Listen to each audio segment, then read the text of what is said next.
নমস্কার বন্ধুরা, আবার চলে আসলাম তোমাদের সঙ্গে নতুন একটি ভিডিও নিয়ে। এই যে সকালে উঠে কিছু ভালো লাগছিল না, তাই পাশের বাড়ি দিদির ছাদে গিয়ে আমি আর আমার সোনা পাপা গিয়ে একটু আড্ডা মারছিলাম। তো দিদি কাপড় মিলছিল ছাদে। তারপর দেখো এখান থেকে ছাদের থেকে দেখো জায়গাটা দেখতে কতটা সুন্দর লাগছে। সামনেই নদী আর গাছগুলো কত ভালো লাগছে। যে ফুল দেখো দিদির বাড়ির ছাদে খুবই সুন্দর লাগছে।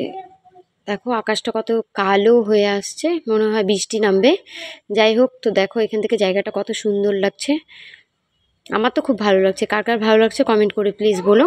তারপর ছেলে বায়না করলো পিৎজা খাবো, তো ওকে আমি পিৎজা খাওয়াতে নিয়ে চলে গেলাম। এই যে দেখো পিৎজা দেখে কত হ্যাপি হয়ে গেছে, তো ওর এই হ্যাপিটাই আমি দেখতে চাই। আমি আর আমার ছেলে মিলে গেছি,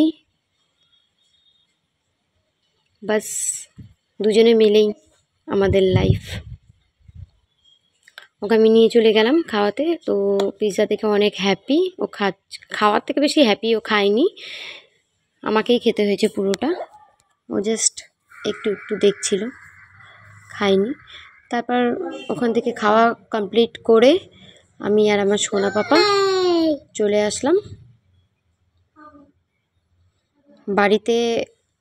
আসতে না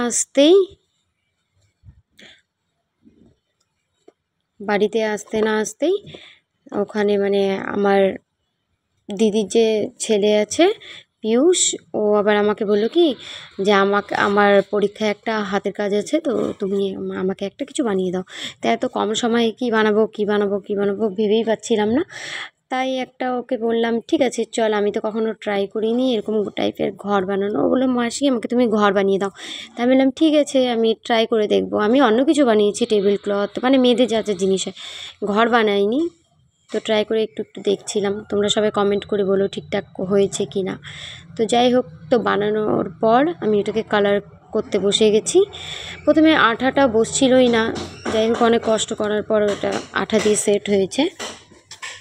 ঘরটা খুলে খুলে যাচ্ছিল, তো চেষ্টা করছি একটু কিছু বানানোর জন্য। ভালো কিছু না বানালে তো আমিও শিখতে পারবো না বলে তো হবে না, ওটাকে ট্রাই করতে হবে। যাই হোক, তো ফাইনালি আমার ঘরটা দেখো কমপ্লিট। তোমরা সবাই বলো ঘরটা আমি কেমন বানিয়েছি। ঘরটা তোমরা কি কখনো এরকম কোনো ঘর বানিয়েছো প্লিজ আমাকে কমেন্ট করে বলো। আর ভিডিওটা মানে ভালো লাগলে লাইক করে দিও।